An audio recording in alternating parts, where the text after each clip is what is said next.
Bene, buongiorno a tutti. Muy buenos días a todos. Tengo el gusto y el honor de presentar al profesor Franco Antoniazzi en el encuentro de hoy en el ámbito del Web Mita,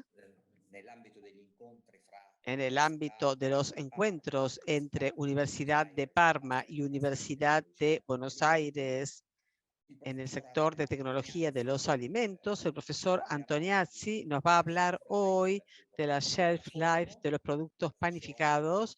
El profesor no necesita ser presentado, tiene una larguísima carrera, tanto como docente universitario que como manager. Es y ha sido docente en la Universidad de Parma en cursos de los procesos de tecnología alimentaria, fue consultor, director de de las investigaciones de las más importantes empresas italianas con las cuales ha tenido muchísimas experiencias internacionales en la actividad de investigación. Por lo tanto, diría que nadie mejor que él puede hablarnos hoy del tema que nos ocupa. Aprovecho para traerles a todos también los saludos del profesor Giuseppe Bonazzi, que es el director de este curso, y para darles algunas indicaciones de próximas citas que nos van a ocupar. Tendremos en los primeros días del mes de noviembre, el 2-3 de noviembre, un curso sobre la vida útil de los alimentos, al que le va a seguir el día 8, siempre del mes de noviembre, un curso sobre los helados artesanales. A estas dos citas ya fijadas van a seguir un ulterior encuentro sobre el manejo y el uso de las altas presiones para pasteurizar y un nuevo encuentro sobre los cereales de desayuno. Entonces, yo les agradezco una vez más por estar aquí. Dejo la palabra al profesor Antoniazzi y les recuerdo que para quien lo desea está abierto el chat para efectuar preguntas y por lo tanto quien está interesado puede escribir las preguntas en el chat y luego organizaremos con el profesor las respuestas a quien está interesado para profundizar. Les agradezco mucho y la palabra ahora al profesor Antoniazzi. Profesor, a usted la palabra. Muchas gracias. Buenos días a todos. Hoy vamos a hablar de los productos panificados que, como ustedes saben, son muchísimos. Son dulces, son salados, tienen tanta humedad, son secos como los bizcochos. O sea que claramente les voy a hablar en términos generales de la shelf life, salvo que en las preguntas luego responder a temas tal vez más específicos. Aquí estamos. Por lo tanto, digamos que los productos panificados terminan su vida útil cuando hay ciertas modificaciones de las propiedades reológicas o las propiedades químico-físicas o alteraciones micróbicas. Y por lo tanto, la primera modificación, cambio de las calidades técnicas de un producto son los cambios de humedad, que parecen una pavada, algo pequeño, pero en realidad son muy importantes desde el punto de vista de la calidad del producto. ¿Por qué? ¿Por qué? Porque la humedad en un producto es la que tiende a cambiar de posición. ¿Por qué? Porque nosotros en cada producto tenemos diferentes fases. La más sencilla para comprender es la del pan. Hay una cáscara, digamos, y una miga. Por lo tanto, el agua que está mayor en cantidad en la miga, tiende a desplazarse hacia la costra, pero este desplazamiento nunca llega al equilibrio, siempre es una tendencia obviamente más fuerte en el principio y luego poco a poco más lenta.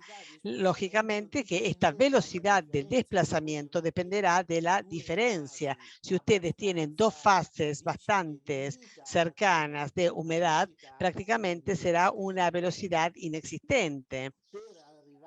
Para llegar al equilibrio, o significa que la misma agua esté en las dos fases, tanto en la miga como en la cáscara, hará falta mucho tiempo, pero por lo general no se llega nunca a este equilibrio. Este desplazamiento del agua es la base de muchísimos fenómenos.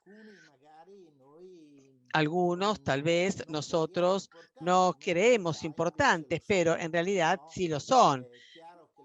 Queda claro, por ejemplo, que el ejemplo más impactante es el de la cáscara del pan, la costra del pan, que con el tiempo pierde su crocantez. Si ustedes compran panecillos por estas características, queda claro que deben ser muy frescos porque, de lo contrario, la costra se volverá húmeda. Entonces, el pan dulce, que es el postre natalicio, la torta navideña en Italia, pero muchísimas otras tortas que son rellenas, o sea, que tienen presencia contemporánea de diferentes fases con humedades y diferentes actividades del agua, en general son más ricas después de 24 horas o después de un par de días. ¿Por qué? Porque hay como una reubicación parcial de la humedad. Otro ejemplo es el del calentamiento del pan congelado. El pan congelado puede solamente en algunos casos hacerlo, poner fresco con las ondas microondas. ¿Por qué? Porque las microondas no son exactamente iguales que un horno, porque calientan igualmente tanto la cáscara como la miga. Entonces, obviamente, la humedad se va a desplazar mucho más fácilmente desde la miga a la cáscara y entonces el pan no será crocante. Entonces, si ustedes quieren utilizar el pan congelado, tienen que tener el pan árabe, usar el pan árabe, el que tiene muy poca miga diferente, porque así se lo puede utilizar y ponerlo siempre en horno y no en microondas. Los que hacen helado, por ejemplo, muchos pasteleros o panaderos también hacen helado en los meses más cálidos, saben muy bien que tienen que hacer madurar las mezclas de los helados. Estas mezclas se preparan, se dejan una noche en la heladera y automáticamente solas estas cremas van a cambiar su estructura. Los condensantes y estabilizantes van a absorber mejor el agua y la crema, el helado se vuelve mucho más cremoso. Y esta es una prueba que pueden hacer ustedes también si hacen helados. Hacen una mezcla y la congelan inmediatamente y luego esperan una noche y hacen un helado con la misma crema y se van a dar cuenta de la gran diferencia. Esta es la gran diferencia que diferencia un poco la elaboración industrial que siempre se hace con este reposo respecto del artesano que a menudo no tiene los recipientes, las heladeras para mantener las diferentes cremas durante tanto tiempo antes de hacer el helado. Pero miremos este otro ejemplo de migración del agua. Este es un pan lactal, un pan de molde. El de arriba es el tradicional con cáscara y hoy está de moda un pan que es sin cáscara, o sea, de miga, o sea, se quita la cáscara en estos 4 lados y estos 6 lados de cáscara que son desechados. Entonces, miremos qué sucede entre estos dos productos. En el comienzo, como ustedes ven, tienen los mismos valores. Tienen un 39% de agua, y también el de sin cáscara, y tienen una dureza, aplastando el producto, según obviamente un cierto método, tenemos 4 kilos. Y luego de un par de semanas, ¿qué sucede? Que el agua, ven ustedes, en este caso de 39 pasó a 30. ¿Por qué? Porque el agua tiende a ir hacia la cáscara y la dureza es de 25 kilos contra 14. ¿Qué significa? Que este pan, que es el mismo, pero al que se le sacó la miga, permite que permanecer más blando netamente después de 15 días. Ven ustedes, la dureza es casi el doble de la otra. Por lo tanto, es por eso que está de moda este tipo de pan. Fue inventado por una tailandesa en Estados Unidos hace unos 20 años atrás y luego se difundió en todos los países del mundo. Hagamos otro ejemplo de migración del agua. Entonces, estos cañoncitos de masa 1000 hojas rellenos con crema pastelera. Ven ustedes que alrededor está la 1000 hojas. Para que sea rica, tiene que estar muy seca. Ven que la humedad es inferior al 5%, con una actividad del agua de 0,30, mientras que la crema pastelera tiene una humedad del 80% y una actividad de agua 0,90. Y queda claro que el agua desde el centro va a tender a ir hacia la parte externa, hacia la cáscara, y es por eso que tenderá a hacerle perder el efecto crocante. Entonces, las pastelerías lujosas en Italia, ¿qué hacen? Ustedes van, piden uno de estos cañoncitos que les gusta y ellos los rellenan en el momento, justamente para disminuir este riesgo de pasaje del centro hacia el externo, y que hace que el producto sean mucho menos crocantes y menos ricos. La parte inversa se da, en cambio, con una crema que todos ustedes conocerán seguramente, una crema que tiene una humedad inferior al 1%.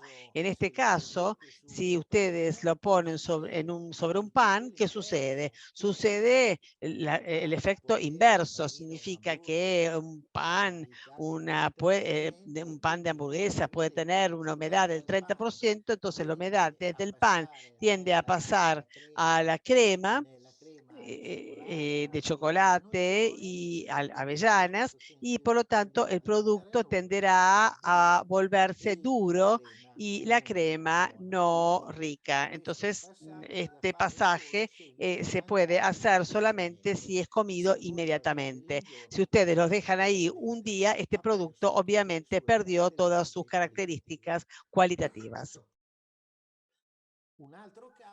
Otro caso es, en cambio, no es el caso inverso, pero en este caso prácticamente tenemos estas galletitas rellenas que tienen una humedad del 2-3%, la Nutella tiene el 1%, y entonces prácticamente la actividad del agua tiene valores bastante similares, por lo tanto no se observa un desplazamiento sustancial de humedad, es imperceptible este desplazamiento, y entonces el producto también dura muchos meses. Entonces, veamos el segundo fenómeno de cambio de las propiedades reológicas, y uno está ligado al agua, el otro está ligado a la estructura que en el tiempo y en particular en los productos limitados tiende a endurecerse. ¿Esto qué significa? Que la costra pierde su crocantez, su efecto crocante, y obviamente tenemos un desplazamiento del agua, como ya vimos, y por lo tanto no se lo ve porque macroscópicamente, pero solamente a nivel molecular, el almidón que está en la miga, sobre todo en la parte interior, tiende a retrogradarse. ¿Qué significa? Tiende a tener una forma cristalina diferente que tiende a tener una estructura muy, muy dura. Con el tiempo queda claro que hay otras reacciones de fenómenos oxidativos, pero digamos que macroscópicamente nosotros podemos ver que el producto tiende a volverse duro, como todos ustedes saben. Ojo que pongan atención que esta característica del endurecimiento, que tranquilamente puede hacérsela con una evaluación sensorial, está ligada mucho a la humedad. Por lo tanto, si ustedes tienen dos tortas, una que es mucho más dura, más firme que otra, tiene pero tiene mucha humedad, esa mucha humedad va a llevar a evaluar ese producto a un nivel superior. Entonces recuerden siempre que una cosa es el endurecimiento del almidón, pero también está el otro aspecto, que es la cantidad de agua que ustedes dejan en el producto. Tienen que tener la máxima, siempre teniendo en cuenta de las posibles alteraciones micróbicas y especialmente el crecimiento de mohos. Pero si el producto no se vuelve, si no se llena de moho, tienen que insertar la mayor cantidad de agua para tener un producto más rico y aparentemente más fresco. Entonces, hay otras reacciones que se dan en los productos para tratar de ralentizar. Es imposible impedirlo totalmente, pero se puede frenar este endurecimiento. Nosotros en inglés lo llamamos tailing. Tailing es justamente este endurecimiento de la estructura, particularmente de la miga. Para hacer esto, nosotros utilizamos algunos emulsionantes. Sí, emulsionantes que, como ustedes pueden ver, donde hay una fase acuosa y una fase lipídica, hay dos fases que tienden a separarse, pero estos emulsionantes que nos sirven y los obtenemos también aplicando una acción mecánica al producto, tienden a hacer que estas dos fases se unan, tienden también a unirse al almidón y a evitar esta forma de cristalización, y obviamente entonces tienden a disminuir el fenómeno del endurecimiento. Estos emulsionantes, en particular los monoglicéridos, funcionan como antirretrogradación, o sea que son utilizados en muchísimos productos, tienen un costo muy bajo y lamentablemente ustedes saben que la mayor parte de la población quiere una etiqueta limpia, sin aditivos, pero tengo que decir también que son realmente eficaces, aun si la gente obviamente no los ama demasiado. ¿Qué es lo que podemos hacer? Ustedes aquí ven la frescura de nuestro producto, cómo se da en el tiempo, y esta es una receta estándar, y luego hay una receta con monoglicéridos. Los productos con monoglicéridos siempre son más frescos, más suaves, más blandos. Y luego han sido encontradas ciertas enzimas, especialmente esta amilasis maltogénica. Estas enzimas resisten a la cocción del horno, entonces un poco permanece, esta actividad enzimática permanece en el producto cocido terminado y obviamente actúan bastante lentamente. Es decir, que si ustedes hacen una comparación entre un pan o un pan dulce con y sin enzimas después de una semana, no van a ver la diferencia, no van a lograr verla. En realidad, ellos continúan trabajando y obviamente si ustedes quieren tener un pan dulce que dure 3, 4 meses, entonces la diferencia va a ser sustancial. Queda claro que en este último diagrama ustedes ven que está la comparación entre estándar y monoglicéridos más enzimas. Esta es la mejor forma. ¿Por qué? Porque obviamente estos monoglicéridos y estas enzimas actúan en una forma separada y diferente, por lo cual son aquellos por los cuales se puede obtener la mejor frescura y ¿Por qué se llaman así monoglicéridos?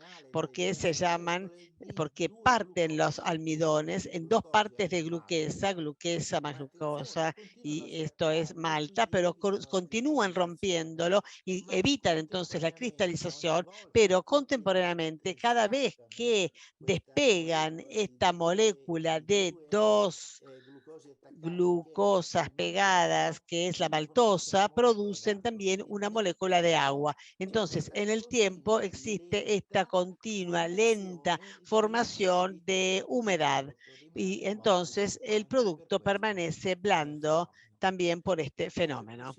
¿Cómo podemos mejorar la suavidad, digamos, el ser blando, digamos, de los productos panificados? Hasta todo, la utilización de levadura madre, que seguramente podrá ser objeto de otro seminario. La levadura madre es una fermentación de agua y harina con ciertos microorganismos que están presentes en la harina misma, que forman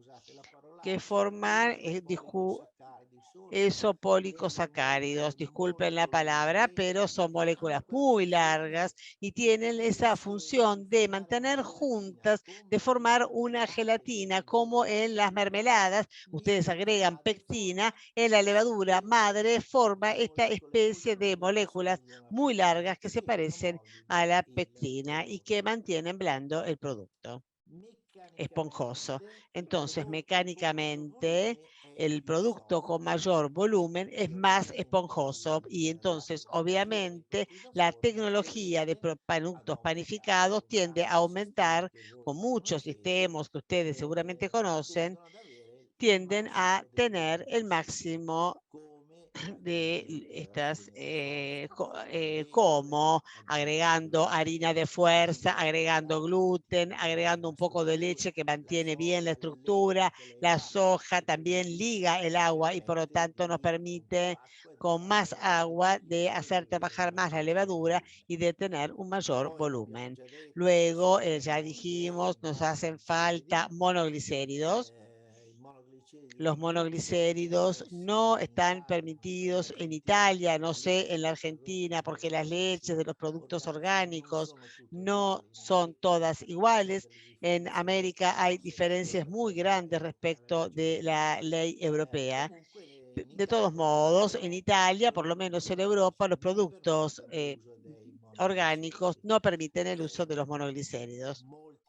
Muchos otros, en cambio, no hablemos de productos orgánicos, sino productos comunes, muchas personas, muchos consumidores los detestan. ¿Por qué? Porque obviamente los emulsionantes se extraen de las grasas, pero obviamente de las grasas de las descartes, sobre todo animales. Por lo tanto, contenido de humedad, ya dijimos, hay que tratar de cocinar a temperaturas para mantener más agua y no tener cáscara. Hay que tratar de mantener la temperatura lo más elevada posible en tiempos más breves posibles para tener justamente una costra fina, o algunos españoles dicen sin costra, que en realidad siempre se forma un poco, ¿no?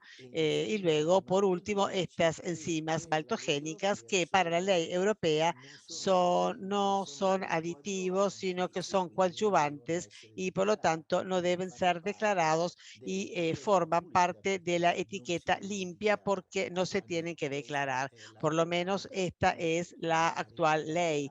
Luego tal vez cambiará, pero en este momento no se declaran. Dijimos que hay cambios de humedad, cambios de la estructura, endurecimiento de la miga, y luego hablamos de los cambios en las grasas, que también son muy importantes. ¿Qué puede suceder a la fracción lipídica? Se pueden tener dos reacciones que son muy diferentes una de otra. Una es la escisión hidrolítica, donde tenemos una un proceso por el cual los ácidos se rompen. Si hay pocos, no es muy importante este proceso. Y si hay algún triglicérido, se da este proceso de saponificación, así lo llama, pero también tenemos el ácido, está la precisión. Anche poche molecole in Sí, bocca. habla del ácido láurico, que algunas moléculas en la boca dan un sabor a jabón. Por eso se llama así, proceso de jabonificación. Entonces, esta escisión hidrolítica está ligada solamente cuando ustedes utilizan coco y palma, porque es una reacción enzimática esta que necesita una cierta humedad. Por lo tanto, si ustedes lo ponen en una galletita de una humedad de 3-5%, no puede pasar nada. Ahora, si hacen un pan dulce donde hay un 24% de humedad con coco y con palmista, aceite de palma, podrán tener la formación de estos sabores a jabón. Entonces, luego tenemos el tema de lo rancio lipídico. Entonces, aquí están los triglicéridos, acá hay una molécula de glicerina que liga 3 ácidos grasos. Puede suceder que es el ponerse rancio, que puede despegarse uno de estos ácidos. Entonces tenemos de triglicéridos se vuelven 2 diglicéridos, luego tener un monoglicéridos porque se despega otro, y luego tener finalmente ácido graso más glicerina. Entonces, obviamente, estos ácidos grasos a su vez pueden oxidarse, llevar a la formación de moléculas más complejas, como ser aldehidaketones, que tienen un poder de olor muy, muy elevado. Una parte por millón alcanza para sentir determinado olor. Entonces, obviamente, es una reacción que hay que tratar de disminuir. ¿Cuáles son las grasas que más fácilmente se vuelven rancios por autooxidación? Están ligados a la composición química de los ácidos grasos de las diferentes tipologías lipídicas. Más son insaturados y más tienen dobles enlaces en las propias moléculas, y más tenemos fácilmente un riesgo de volverse rancio el sabor. Entonces, esta reacción siempre es negativa, y siempre es negativa porque mientras en el comienzo, digamos, se forman peróxidos, etcétera, que son los sabores, luego lentamente, poco a poco, a medida que la reacción continúa, obviamente se obtienen una serie de productos que tienen el característico olor a rancio, olor a cartón mojado. Primero sienten el olor, después el sabor, pero el sabor se da cuando esta reacción ya está bastante avanzada. Por lo general se lo siente con el olfato. Les decía que es importante comprender cuál es la grasa que vuelve más rancio el producto, que se vuelve más rancio, porque ustedes podrían usar otro tipo de grasa, uno u otro.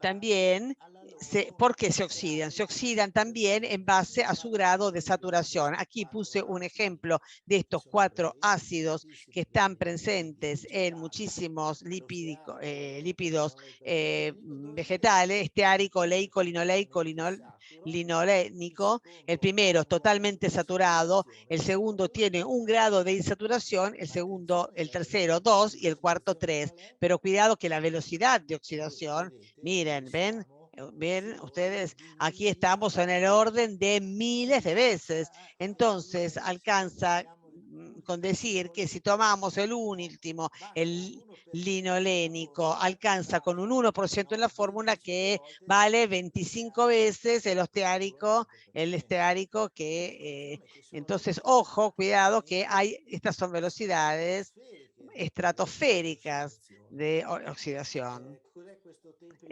¿Qué es esto? Tempo inducción. Este es un análisis químico que se calcula como Rancimat en horas y aproximadamente corresponden a las horas en las cuales puede resistir esta grasa, es decir, puede estar sin oxidarse. Entonces, ven ustedes el ácido oleico en 82 horas, 82 meses son algunos años. Ven, el linoleico 19 meses y el linolénico 1 mes y medio. Entonces, ven ustedes que las diferencias son enormes.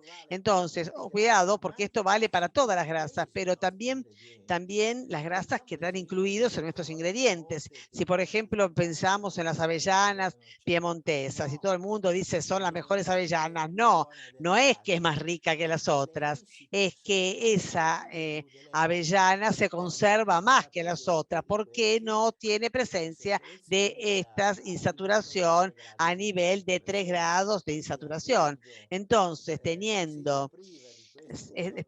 no teniendo este 18,3, logra ser mucho más resistente. Las otras avellanas, algunos porcentajes lo tienen de CO2, entonces se empieza a poner rancia, no es que no sienten el sabor de la avellana, lo sienten menos. ¿Por qué? Porque se va transformándose, oxidándose, poco a poco se va anulando el sabor de la avellana verdadera. Entonces la nochola, la avellana Piemonte, es estable porque tiene un contenido de ácidos grasas menos insaturadas. Este es un ejemplo también del Rancimat. Es muy fácil de tomar esto para quien tiene el instrumento, estos números que se calculan a 120 grados en las horas en las cuales se vuelve rancio. El producto son aproximadamente, ven, meses de vida. Entonces ven ustedes que el aceite de soja hidrogenado tiene 82 horas, pero el aceite de soja líquido tiene 3,8, tiene 4 meses.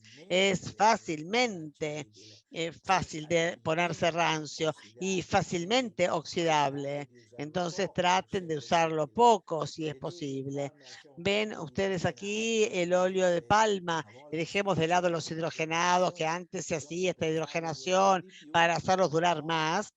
Hoy el aceite de palma normal tiene 23 horas, o sea que significa 2 años de vida. 2 años de vida es mucho. Ya el palmisti tiene la mitad, el aceite palmisti. La manteca de cacao, ven ustedes, 53 horas tiene. 53 horas son 4 años. 4 años es siempre estable durante 4 años. Yo, durante mi vida, hubo un caso en un barco una vez que se había vuelto rancio la manteca de cacao, pero yo prácticamente nunca lo vi rancio el aceite de cacao, la manteca de cacao, perdón, justamente porque tiene una formulación de ácidos grasos particularmente no insaturados, o sea, bien sin dobles enlaces en su fórmula. Hoy está de moda el aceite de girasol, ácido oleico, respecto del girasol normal. Ven ustedes que tiene el doble de meses para oxidarse. Entonces, cuando es posible, usen siempre el girasol alteoleico, más que el girasol. Entonces, luego aquí ven ustedes cómo funcionan ciertos antioxidantes. Los antioxidantes químicos nadie los quiere, justamente siempre por el tema de etiqueta limpia, pero ven ustedes que algo hacen, un 50% más de vida le dan al producto y queda claro que después de la panceta con un poco de BHT se vuelve de 1 vez y medio, pero si lo duplican luego hay una meseta porque más de tanto no pueden hacer.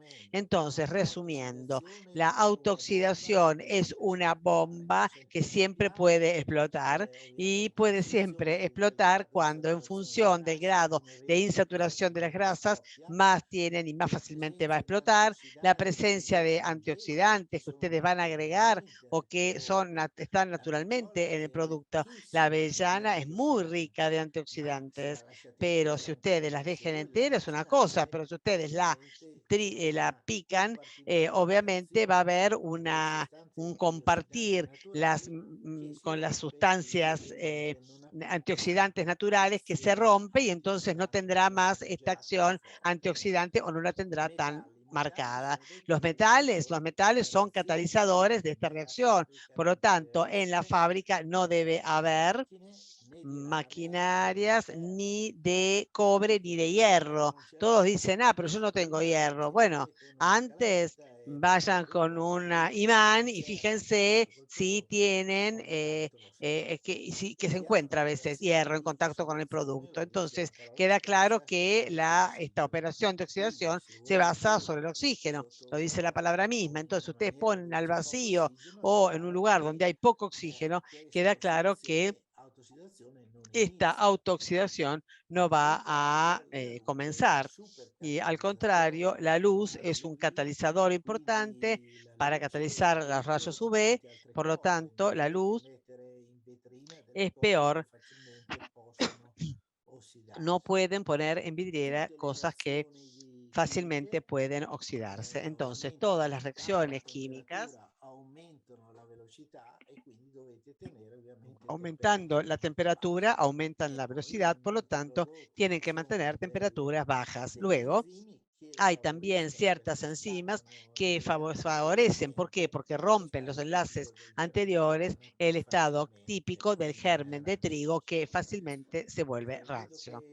Veo que estoy un poco atrasado, por eso yo me saltearía estos antioxidantes que no los quiere más nadie, los químicos hoy, pero se tiende a tener más que los químicos como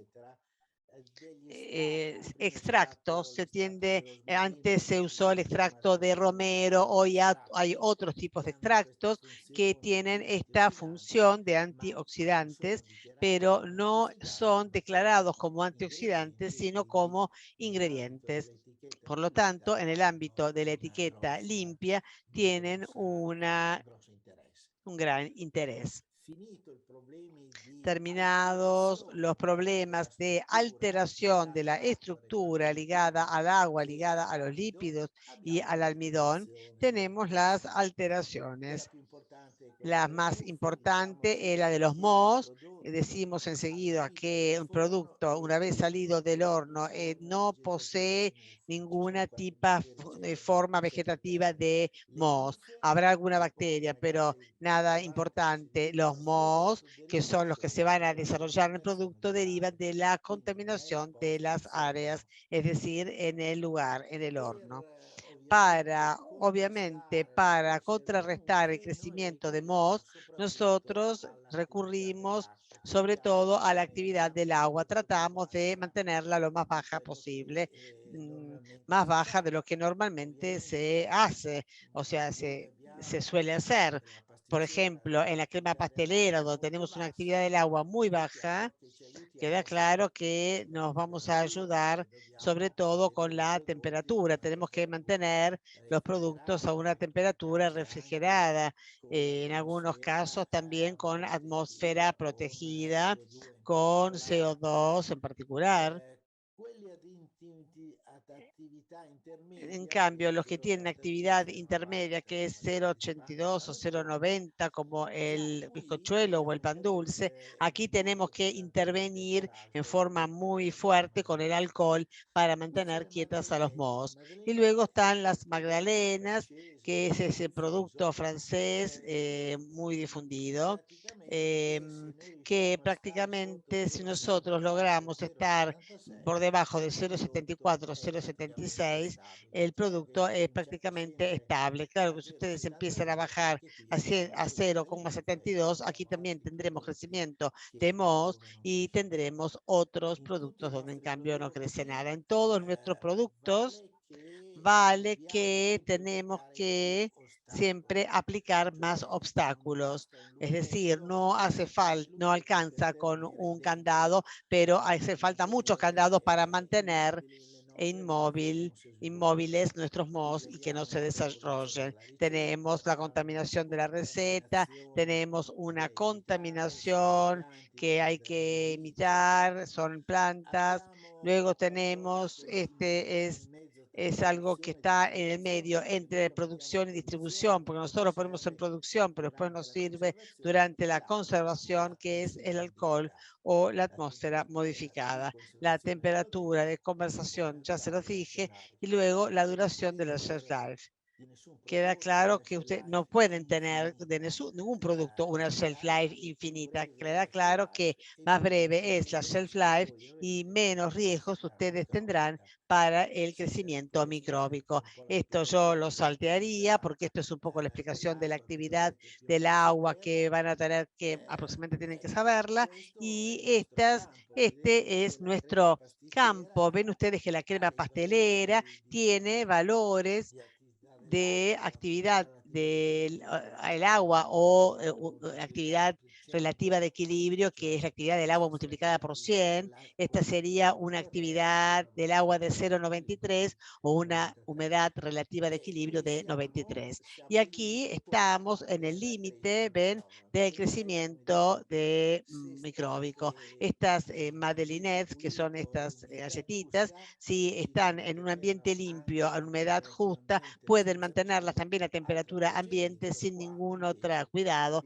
En cambio, acá tenemos que hacer intervenciones en particular sobre la actividad del agua. Nosotros sabemos cómo crecen las bacterias, cómo crecen las levaduras y cómo crecen los mohos. Ustedes ven que los mohos son estas que crecen con la actividad del agua más baja, es decir, son las que son las más peligrosas en nuestros productos. Bacterias hay solamente en algunas cremas. Aquí arriba están los azúcares. ¿Qué significa? Significa que para poder bajar la actividad del agua, nosotros utilizamos azúcares, y más los azúcares son pequeños desde un punto de vista molécula. Aquí está la sacarosa, que son 2 moléculas de glucosa, entonces liga el agua, pero mucho menos que la glucosa, porque es una molécula más rica y tiene esta capacidad. Cuando voy en las plantas industriales, veo muchos rayos UV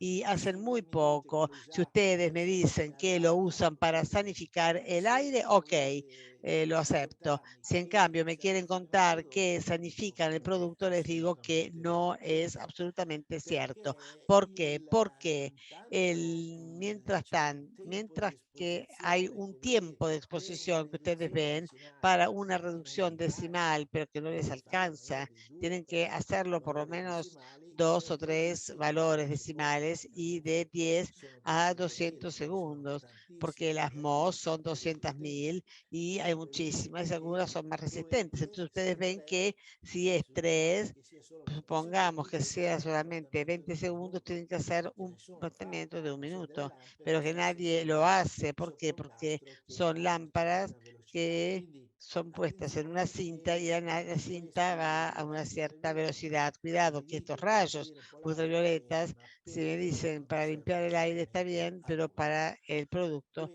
no sirven de nada. Estas son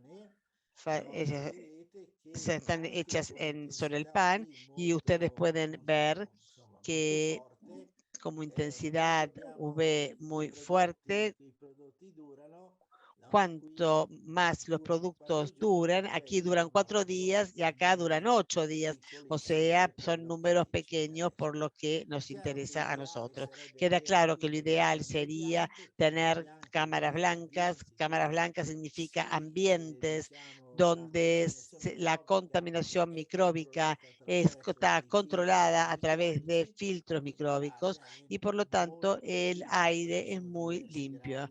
Luego hay diferentes grados de purificación. A menudo se ponen en posiciones donde tal vez es más fácil contaminar, por ejemplo, donde se tiene que cortar, donde se tiene que rayar, donde se cubetea. Entonces, porque se llama cámara blanca, flujo laminar, de flujo laminar porque el aire subiendo de lo alto hacia lo bajo viene en forma derecha y no sigue ningún tipo de remolino y esta velocidad se midió en 0,4 metros por segundo. Este es un esquema de una cámara blanca. Ustedes ven el producto, ven que el aire es filtrado con ciertas especificaciones porque hay diferentes grados de filtrado, de filtración, y baja de una manera laminar de modo que limpia el producto y luego es refiltrada. Obviamente esta es una cámara, por modo de decir, que puede tener 1000 bacterias por metro cúbico. Miren que es un número muy bajo porque hay mucho más altos, pero tal vez tienen una máquina, por ejemplo, una envasadora, una llenadora, donde se inserta en una segunda cámara blanca con un grado de filtración netamente mayor. Entonces, el llenarse de moho el producto, luego recordarse bien de la humedad que está ligada a la fórmula, pero más humedad le damos al producto y más correremos el riesgo de mohos. Hay que mirar también la actividad del agua para disminuirla. Para disminuir el riesgo de mohos, hay que trabajar sobre la receta insertando algunas sustancias que son humidificantes, como ser sal, sorbitol, frutos abrillantados, glicerina, son todos muy potentes para disminuir la actividad del agua. El pH más bajo es el pH y más hay una ralentización de los mohos. Esto es cierto, pero ojo que no es una respuesta de 1 a 100, es una pequeña contención, pero si ustedes quieren o tienen un producto donde es posible acidificar un poco, acidifíquenlo para no correr tanto riesgo. Porque el riesgo siempre baja, es menor. Entonces, actividad anti-moho, aditivos anti-mohos, conocemos el propionato y el sorbato. El propionato actúa poco. Los sorbatos actúan cuando está el ácido, pero cuidado que inhiben el desarrollo de las levaduras y el desarrollo de la levadura es la que nos permite aumentar el volumen de nuestros productos. Entonces, cuidado con usarlo. Se puede usar solamente en superficie, pero distribuirlo perfectamente donde hay tal vez una cáscara o tal vez donde hay ciertos espacios muy difíciles de alcanzar, obviamente tienen una acción muy limitada. El único que no es un aditivo, pero es un antimoho, es el alcohol, que a mi juicio es el producto más importante que se debe utilizar. Queda claro que en el abatimiento de todas las floras micróbicas, más bacterias tienen adentro, más microbios tienen y más se verán en dificultad de quitarlos, entonces que es obvio que tienen que mirar también todas las fuentes de contaminación que tienen en la fábrica.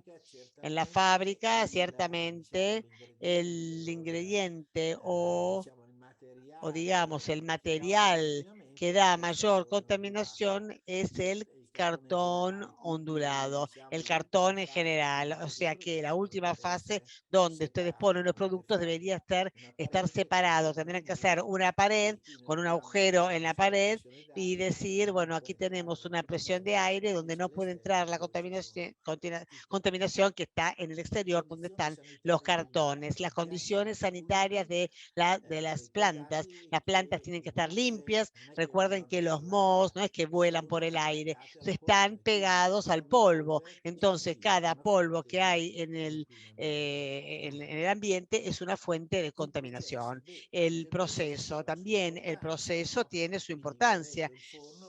Ustedes les dije, bueno, el horno elimina completamente de los productos, pero si ustedes el producto lo cortan, donde está el corte es un punto de gran riesgo. Por lo tanto, en las máquinas que cortan vuestros productos se insertan lámparas ultravioletas y sobre todo se hacen fumigaciones. O sea, hay una serie de sustancias que tienden a hacer descender la contaminación del aire y por lo tanto tenemos que de vez en cuando hacer estos tratamientos.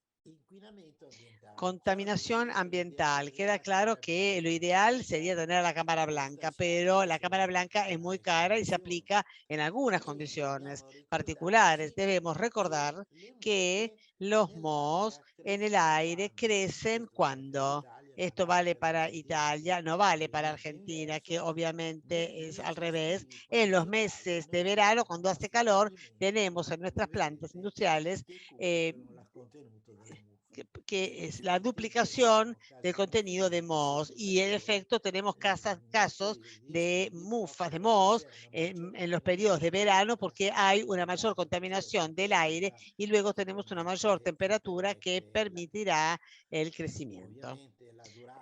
Obviamente la duración, ya lo dije, tenemos que decir por último que es importante, si ustedes tratan con alcohol para los productos, este alcohol tiene que quedar en el producto y no irse, ¿no? Entonces tenemos que tener materiales de envasado más o menos permeables.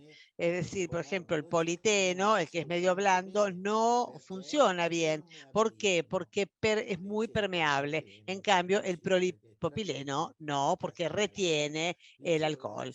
Entonces decía la receta, les di algún ejemplo para no hablar demasiado de teoría, pero estar con los pies sobre la tierra. Esta es una fórmula que mucha gente no cree en esto, pero que tengo que explicarles bien, también con esta imagen, cuánto hace la glicerina, cómo actúa, que para que por debajo de una cierta cantidad se declara, pero se empezó, si ustedes usan el 2, 4, 6%, lo tienen que hacer, esto de declararla, pero ven ustedes que con un 6% se desciende de un 4 centesimal, es una cifra enorme, retiene mucho más el agua y por lo tanto les va a permitir de hacer que el producto tal vez no utilizar el alcohol.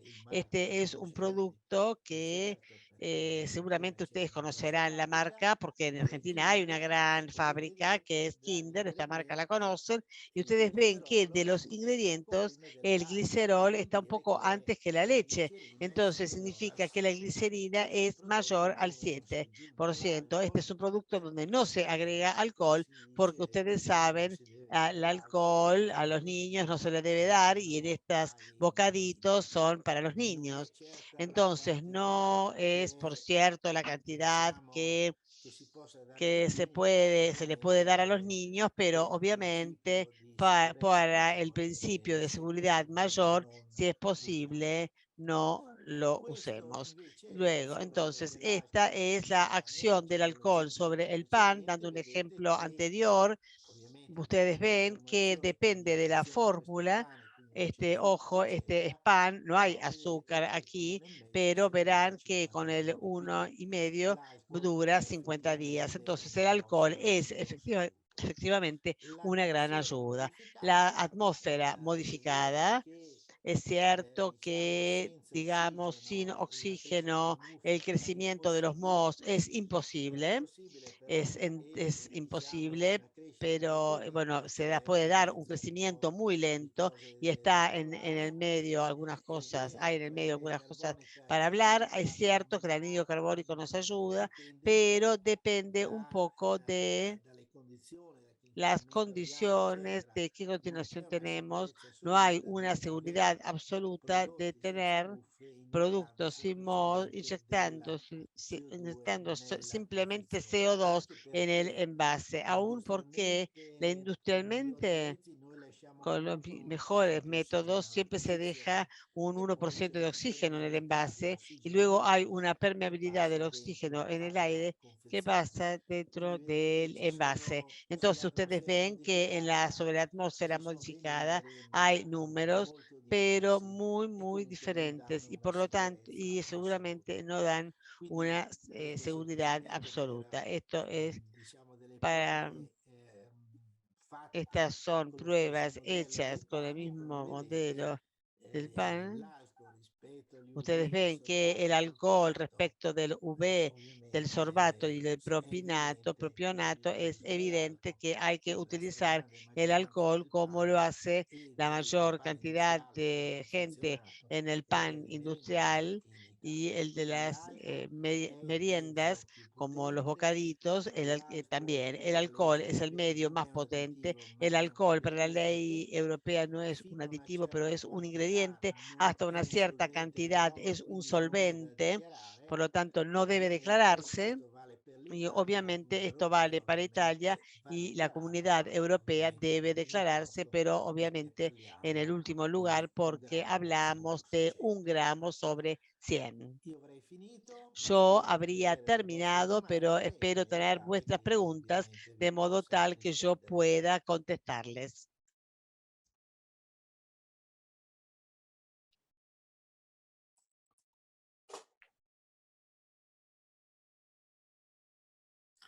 Vediamo un po' le preguntas.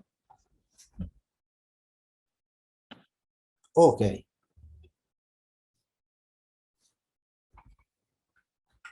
Il miglior modo di farlo e qual è il miglior modo di scongelarlo poi per evitare che perdano umidità? Sì, sono qui, professore. No, non mi- Nel caso di querer congelarla. Professore, deve mettersi canale italiano. Profesor, Sì, ecco, se mi traduce. sí, tiene que ingresar al canal italiano. Ah, ma non sono solo italiano, vediamo, registra, reazione, dov'è qua? Control de intérprete, canal italiano. L'interprete non vedo partecipanti, registra, interpretazione. Sì, ok, perfetto. Pronto? Professore, mi sente, Eccomi qua. professore? Sì, adesso sento. Bene, Perfetto, allora, sì. benissimo. Allora, in caso di voler congelare dei lotti di pane, dice, qual è il miglior modo di farlo e qual è il miglior modo di scongelarlo poi per evitare che perdano umidità? Ok. Non so se qui parliamo a livello, diciamo, di negozio, di industria o di casa. No sé si acá hablamos a nivel de negocio, de casa, casero. A nivel casero, el método más sencillo es sacarlo algunas horas afuera y dejarlo a temperatura ambiente. La humedad pierde poca y por lo tanto está todo bien. Desde un punto de vista industrial, la cantidad de agua que se pierde nunca es excesiva y más o menos se hace lo mismo porque otros métodos serían mucho más costosos. Por lo tanto, se dejan a una temperatura ambiente un par de horas. Riducono velocemente la vita utile di un prodotto da forno e conviene evitarli.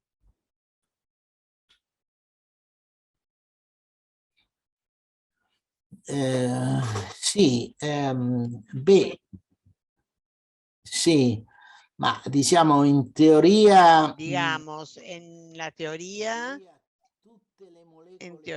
todas las moléculas grandes, más grandes son, obviamente, entonces no retienen el agua, entonces deberían evitarse. Pero digamos que una estructura, el pan está hecho de un conjunto de ingredientes para hacer un producto rico. Entonces, a mi juicio, no existe el ingrediente que se tiene que evitar. Si les gusta, por ejemplo, la granada, pongan granada, pero luego eventualmente agregarán glicerina para hacer de modo que se retenga un poco más de agua. Entonces queda claro que si ustedes agregan jugo de naranja, hay mucha agua y por lo tanto no hace bien a la vida del producto, pero luego dependerá de la humedad final y de la actividad del agua. Por lo tanto, para mí no hay un ingrediente que se tiene que evitar, sino que hay que corregir la receta después de que han ustedes insertado lo que ustedes quieren agregar.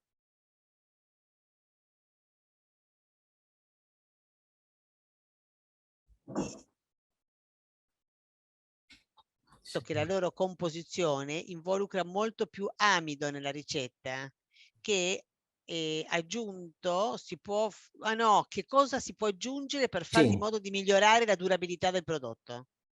Sì, sì, diciamo, io ho fatto anche il panettone Sí, senza... yo hice también pan dulce sin gluten. Vale el mismo principio. Ustedes agregan lo que pueden agregar, es decir, que no tiene gluten.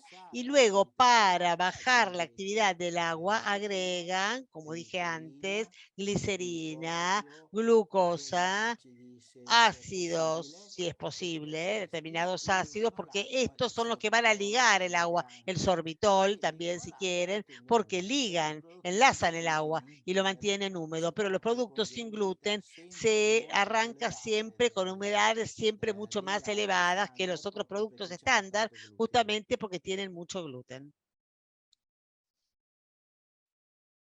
Le produzioni artigianali di pane devono tenere in conto altri fattori riguardo la vita utile del prodotto in confronto con la produzione industriale?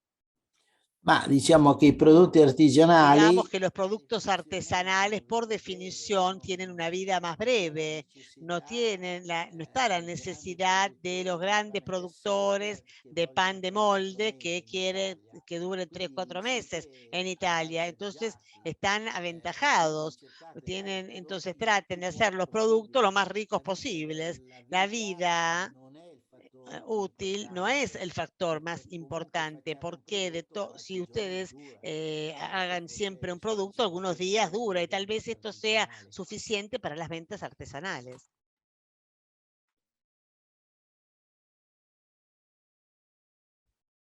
No? Lei conosce il dulce di leche, il Sì, mu. sì, la Come conosco. possiamo raggiungere, ritardare, cioè come si può fare per ritardare la migrazione d'acqua dal dolce di latte alla galletta, perché rimanga croccante per più tempo?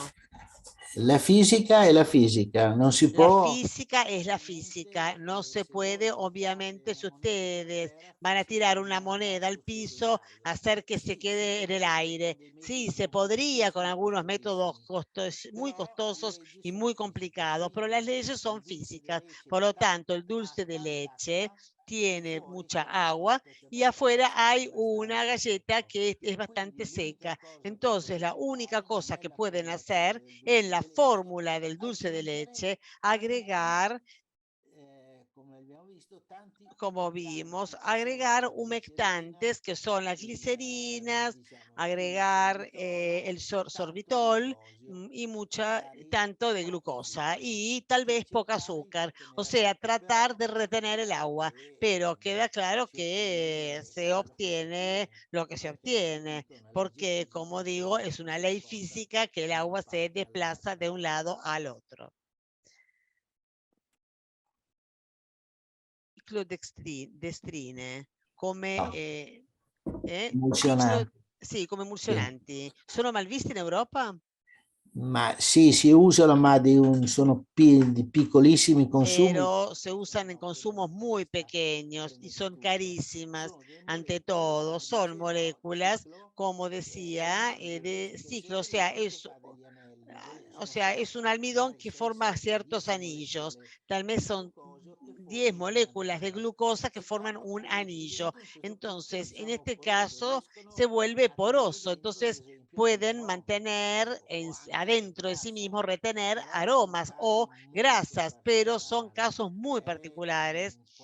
Y cuando salieron hace 30 años atrás, parecía que todo tenía que ser retenido dentro de estos anillos y luego, en realidad, cuando pasa al horno, estas características se pierden. Por lo tanto, industrialmente son poco utilizados.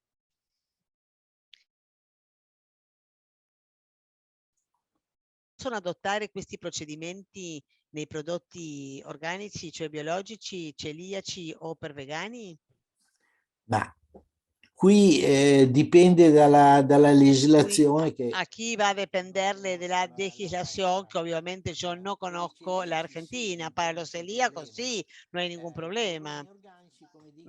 Los productos orgánicos en Italia es una ley europea, pero es diferente, muy diferente de la norteamericana, muy diferente de la japonesa, pero no sé, algunos aditivos monoglicéridos, por ejemplo, aquí están permitidos en Italia. La enzima maltogénica como deriva de un microorganismo genéticamente modificado no se puede usar. Esto es, hay, cada uno tiene su ley, pero para los productos para celíacos ustedes pueden usar todo lo que yo dije antes. Ridurre il valore di AV, dell'attività dell'acqua nei pani di bolleria sarebbe l'impasto. Pani da impasto. Sì, l'impasto di pane. Sì, l'impasto di pane, senza che perdano la loro freschezza.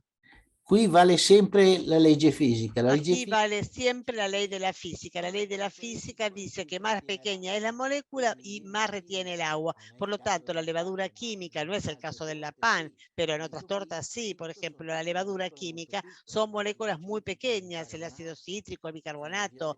Entonces les dije, la sal.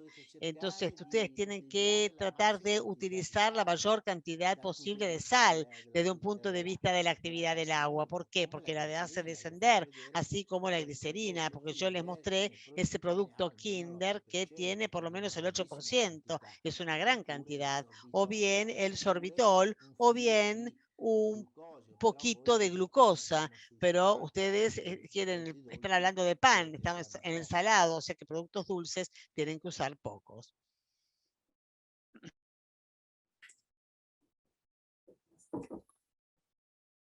La superficie dei prodotti dolci come sono i budini o i pan di Spagna, una volta che sono stati elaborati e messi nel vaso.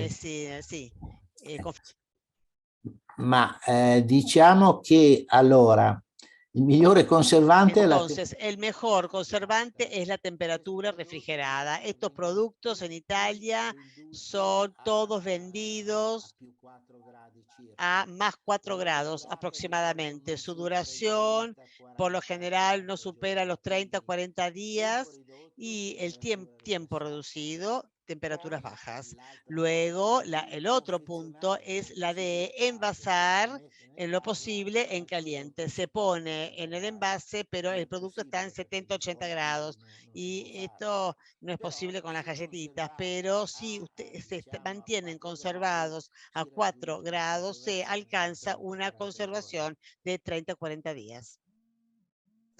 Bene, l'opinione sull'olio di cocco, scusi, che opinione ha sull'olio di cocco come materia grassa principale? Sì, ma diciamo che, scusa, gli rispondi, digli che la chiamo dopo. Scusate, ma il... Entonces, el coco, como muchas otras grasas,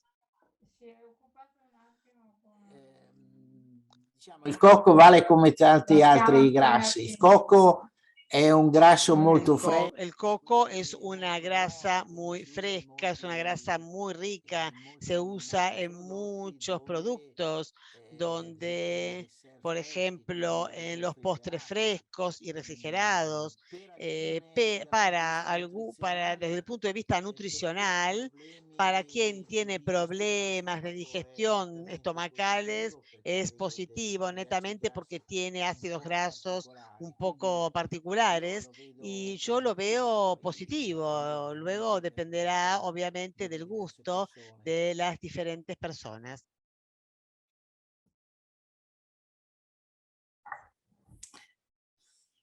Ma diciamo che qualcheduno l'ha tentato, ma... Algunos han intentado estas fórmulas, pero hay muy pocos. La Comunidad Europea permitió agregar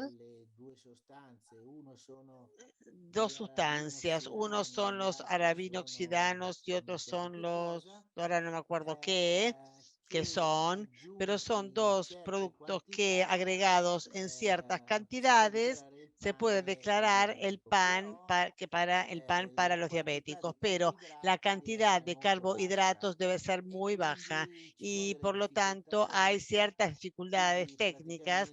En la práctica hoy no hay un verdadero mercado. Hay algunos que hicieron algún intento que podría ser que bueno, aparezcan este tipo de productos, pero actualmente no hay.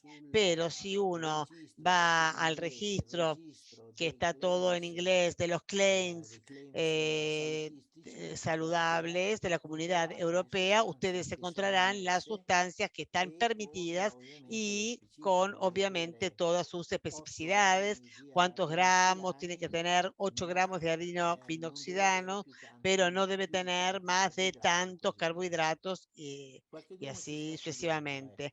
Hay algunos que están estudiando estos temas.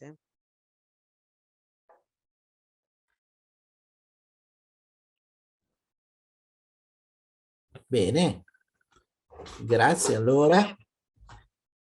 E se qualcuno ha altre domande, Si alguien tiene algunas otras preguntas, puede escribirlas al Mita, al chat del Mita, y nosotros vamos a hacer de modo de contestarles.